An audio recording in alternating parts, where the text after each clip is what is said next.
Okay, the idea that the utterance means something is utterly dispensable. It can be sort of squeezed out again. I mean, it's interesting. Kripke doesn't say, well, there's a semantic reference, utterance reference, and speaker reference. The paper's called semantic reference and speaker reference. It's two notions. There isn't this third notion. And one of the things that I've been arguing at length in a sort of longer manuscript is that all this talk of utterances is completely unnecessary. Now, every time anybody talks about what an utterance means, either they're talking about what the word means, or they're talking about what the speaker means, or they're talking about what Grosso calls natural meaning. Every single case can be described in those terms perfectly well, with no remainder. So we don't need to talk about what utterances themselves. So, you know, all this talk about tokens, what tokens of expression refer to, that can all go. We don't really understand this type of token talk anyway. It can all go. All right. So, as I said, the Kaplan idea is to take something like 3, and the thing that you relativize to is a context of utterance. Now, what is a context of utterance for Kaplan and people influenced by his work? Well, in one respect, it's a purely formal thing. It's an ordered entity, right? It contains an agent, let's say, a speaker, a user. Well, it doesn't really matter how we think of it. It's a particular agent, let's say.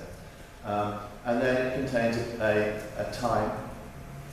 Perhaps you want to put a place in there. Perhaps you want to put an addressee in there. Perhaps you want to add loads of other stuff. But it's at least a speaker, a time, and a place, let's say. But there are lots of other things in there to deal with other expressions. Now, the reason these expressions, these things are parts of these contexts, are because those are the things that are relevant to interpreting indexical expressions. Why do you need a speaker? Well, because that's going to be the content of an utterance of I, content of the word I relative to a content, to that content. So the speaker is going to be relevant for that. The place is going to be relevant for words like here. The time for words like now. And so on. But the and so on is the hard part, because as soon as you start to say what other features of context you actually need, it gets very, very messy. So really the word context is being used in two ways. That's okay, as long as we're clear about it. There's the actual physical environment that you're in, the actual physical context that you're in, with all the stuff that's going on in it. And then there's the technical notion, which is sort of abstracted from it, certain prominent features. So prominent in this situation we're in right now, which I'm talking, is more the speaker, we'll take that out, and then there's the time, right now, and then there's the place. These are important features of the real context, as it were, and we make those the primary constituents of this thing we call the formal, the context and the formal notion. Okay.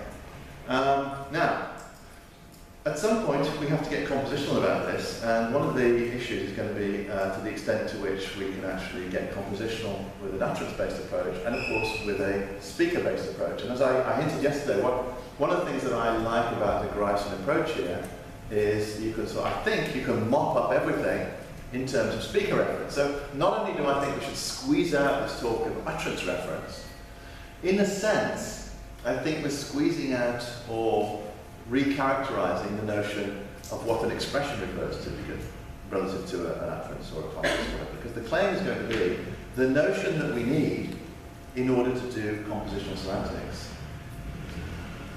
is a notion according to which, there are two ways of putting this, only speaker reference is important, or, if you like, what the word refers to in the context is determined by what the speaker is referring to with that word. That is, that expression reference is inherited, if you like, from speaker reference. Or another way of putting it, they're just the same thing.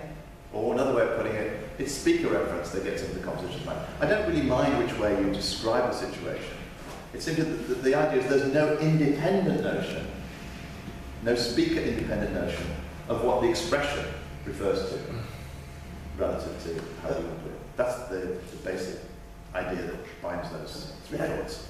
Two different claims that you are making in the other. One is stronger than the other. One is just that you can define speaker semantic expression reference in terms of speaker reference, and the other stronger is that expression reference is speaker reference. Yeah, that's the strong one. Yeah, it's the strong one. Yeah, I mean, it's strong. I mean, a lot of this just depends on how you actually want to. how you actually, the vocabulary you want to use to describe a situation. I think I'm quite prepared to say there's only one notion of reference. Okay, the speaker reference. Okay, and we can call it semantic reference sometimes for certain purposes, like when we're doing composition semantics. We can call it semantic reference because we care about the semantic, the contents of the expressions relative to something like that. And those are the things we want to combine. And you can call that semantic reference, but it's determined by the speaker's intentions. So there's really only one notion. Now you can say, well, that's a constitutive story, sort of, it's identity. Okay, but that's not much point saying that. I think this was a dominant view on that. Yeah, good. Well, if Donlan holds it, that's great. I mean, I disagree with Donlan on certain issues, but I think that on that basic point, certainly if that's his view, then I agree with him 100%. So here's the way of putting it very briefly. There is no speaker-independent notion of reference. No speaker-independent notion of reference. Or there's no independent notion of expression reference that's needed that can't be characterized in terms of speaker reference. It just is speaker reference. So this is very different from Geach and Kripke, who both want to say there are these two notions, and they're distinct, and they can come apart. Now, of course, here's why I think that Donlan can't hold this in its full form, this view. Maybe Andrea's got some comments about this. But here's why I think that Donlan's view must be weaker. When it comes to definite descriptions, he talks about what the description refers to and what the speaker refers to. And he says that sometimes it's what the speaker refers to that gets into the truth conditions of the utterance. And other times it's what the description itself refers to. So he seems to... The problem with his paper, Speaker Reference and Semantic Reference, is written very early on. It was published in 1966. A lot of these distinctions weren't clearly in place. And he's grappling with new ideas, which make it quite hard to get everything down on paper with the sort of clarity one would like. But he does seem, at that point at least, to think there are two notions of reference, what the description refers to. But this is partly due to a misunderstanding of Russell, because Russell is not claiming that descriptions refer at all. But the descriptions don't refer. There is no use in Donlan's article of the phrase the adequate description refers to something. Yeah, it's true. Often. There is this distinction between a reference and denotation. Yeah. So the way people actually tend to do this is sort of say, let's use two different verbs, right? Denotation and reference. That's a common way of doing it. And sometimes what people are trying to get at when they distinguish denotation and reference is the sort of thing that Geach and Kripke are trying to get at when they're distinguishing the semantic notion from the speaker-based notion. So the claim that I'm making is there's no notion of denotation that's needed either. Right? The only relation to objects in the world you need is the speaker-based notion. Now, of course, it's always a ternary relation in a sense because you've got a speaker, you've got a word, and you've got the world. I mean, there's no speakers, there are no words. But of course, on the Kaplan type story, you can talk about what a word refers to, independently of anybody actually speaking. Right? Because really, it's just, you have an individual who's the agent of the context, but they don't actually have to speak. Because it's the proposition that's true or false. And the proposition that I'm not talking. Right. So I can't utter the sentence, I'm not talking, and say something true. But the proposition that I'm not talking, that can be true. It can be true in a world right now in which I'm not talking. Now, but I can never utter it truly.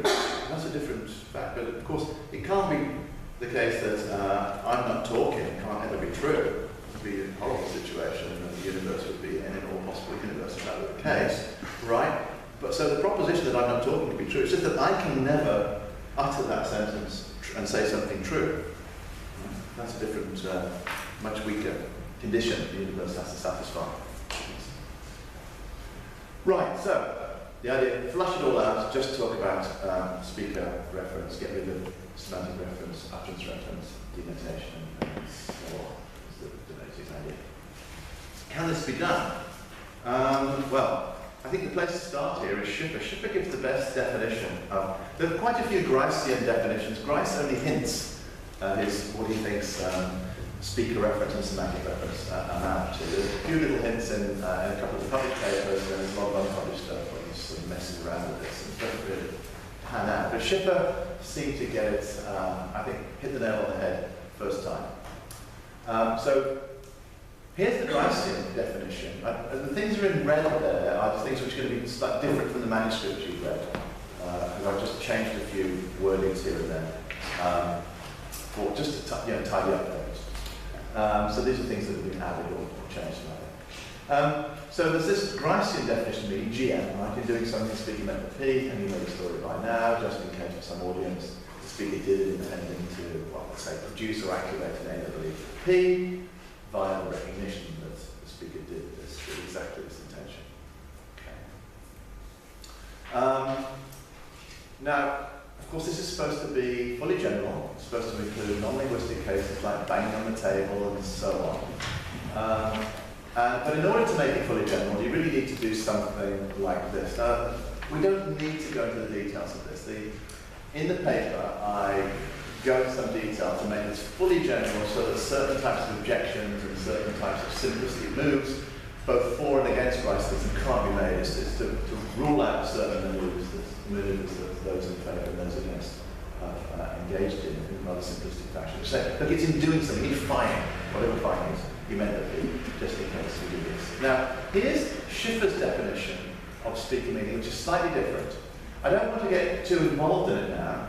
I just want to point out all these Gricean definitions of speaker meaning seem to face various sorts of obstacles, and Schiffer was one of the person who specified clearly what some of the obstacles were, and he thought you could get around them by invoking this notion of mutual knowledge. Now, for two people to mutually know something is roughly, but if I know something, and then you know it too, and then you know that I know it, and I know that you know it, and you know that I know that you know it, then we mutually know it. I mean, who did? Do we have to go down all those levels of embedding? No. We get the idea. Okay? There's nothing that one knows that the other doesn't know of that type. So there's the little footnote there. There's the simple definition. Two people mutually know that P. If each knows that P and knows that the other knows that P, that seems to be enough. That's sufficient condition there. Okay. So there's no point for right now. It's a very interesting topic, but I don't want to go into here the difference between the Gricean and the Schiffer story here. So let's move straight to there's the cleaned up Schiffer definition of speaking meaning. We're talking about by finding, and by doing something other than I find, and speaking mentally, just in case, blah blah blah, usual story. But what the interesting point is here is what we want to say about referring to it. Now, Schiffer's definition of saying, I'll get to in a minute. I'll just put a little note in here. That's all it is. Likewise, Schiffer explicitly appeals to a notion of expression meaning in defining saying. So we looked at this yesterday. Do we need to appeal to the notion of what the expression itself means in order to characterize what the speaker says in that expression?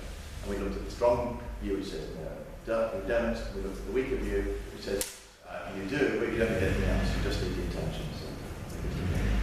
But it's the notion of reference that we're interested in. So what Schiffer very rightly does, and this is what makes it possible to talk seriously about a silent reference. I think before Schiffer was sort of hinting at this at the time, but really this paper of Schiffer's dropped away and nobody really looked at it for a long time. And then it's all this business about unarticulated constituents. So it got reinvented years later. I think the groundwork had really already been done by Schiffer in saying what this amounted to, what the basic notion of silent reference or implicit reference amounted to. So here's what Schiffer says, and it's really beautiful, the simplicity of this is extraordinary. He just says, look, what speaker reference is just singular speaker meaning. That's all it is. That is, every time you mean something, if there's some object that you mean something about, then that's speaker reference. So every time you don't mean a general proposition, you mean a singular proposition, you're speaker meaning. So you're referring to something, you yourself are referring, anytime you mean something which is about some object or other. So if every time I mean something about Paris, I'm speaker meaning, I'm referring to Paris. So there are these contortions that Griceans have gone through. I mean, there's some of them listed in the footnote here. Stein, Schwartz, Bach, Berthelot, a lot of other people have struggled to think about these complex Gricean definitions of speaker reference. Well, as if you intended the person to think about object O, you intended the person to recognize it, you intended to think about O. You don't need all that. It's already, everything you need is in the definition of speaker meaning. And then you just say, well, in the singular case, you've got speaker reference. So it's really quite beautiful, this idea. And what it means, of course, is that when you say something, it can't be that you perform these two acts and thereby perform some third act. So there isn't act composition and intention composition. So if you think about the way this is going to work now, what Schiffer is, on this view, what's not happening is the speaker doing one thing and then referring to something, then doing something else and predicating something, and it's the combination of those two things now which make it the case that the speaker is, let's say, saying something. Right? That's wrong. It's not this combinatorial story at all. The speaker means something, and if what the speaker means satisfies a certain condition, that is singular, then the singular speaker reference goes. So the act of meaning something, it's not there are all these different acts going on, it's just this act has lots of different descriptions. So, starting at the top level, you could mean something, there could be an act of meaning something. There isn't now a separate act of saying something. It's just that act of meaning something may in fact be an act of saying something. It may also constitute an act. It doesn't have to, because you don't have to use language to mean something. You could mean something without using language, in which case it wouldn't be a case of saying. But those, and that's why the Gricean definition is rather nice. You say, what is it to say that P? Well, it's to mean that P and something else, right, involved in the language. So it's not that it's a separate act, it's just another condition has to hold of the act in order to make an act of meaning a case of saying. Right? This is a single act, it's a case of meaning something. It can also be characterized as a case of saying something. Just like you take a European person, so here's a European. Well, it may also be that another condition applies to this individual, that person could also be Italian. But there aren't these two things, this European guy and this Italian guy. There's this one thing, okay, and he satisfies this broader condition of being European, and he also satisfies this narrow condition of being Italian. And then he might satisfy an even narrower condition of being Genovese. Okay? So, but there aren't these three things. It's just this one thing with these types of conditions. Okay? So the idea, the Gricean idea, the Schiffer idea here, is really you've got this act of meaning something, and it may also count as an act of some narrower type as well, in virtue of properties that it has. Is that reasonably clear? Yeah. Singular speaker meaning. Yeah. Do you intend a singular act or a singular act of saying or doing, or you say an act that involves a singular proposition? Yeah, a singular proposition. Yeah. So a proposition about a particular object, yeah. And of course it may have more than one. So I mean, this talk of singular proposition is sort of unfortunate in a way, because sometimes, I mean, certainly you can have plural reference to things as well. And there's a plural proposition, but it's not a general proposition. And also you can have lots of singular stuff going on in the same proposition. So say Romeo loves Juliet, it's one singular proposition, right? But there's two objects, but it's your speaker you're referring to two things. You're referring to Romeo, you're referring to Juliet, but there's only one proposition. Right? There's the proposition that Romeo loves Juliet, and you're referring to both of these people. So there's two acts, as we might put it, you're referring to two things, even though there's only one proposition that you're expressing. You're only saying one thing. What you're saying is one thing, but you're referring to two things. And when I'm speaking about a crowd of people? Yeah, if there is plural reference, and I think there must be, and plural modification, plural variables and so on, then yes, we need the analogue of a singular proposition. I mean, for better or worse, the literature has tended to simplify things and say that there's the quantified statements and the singular statements, and then maybe there's some other ones.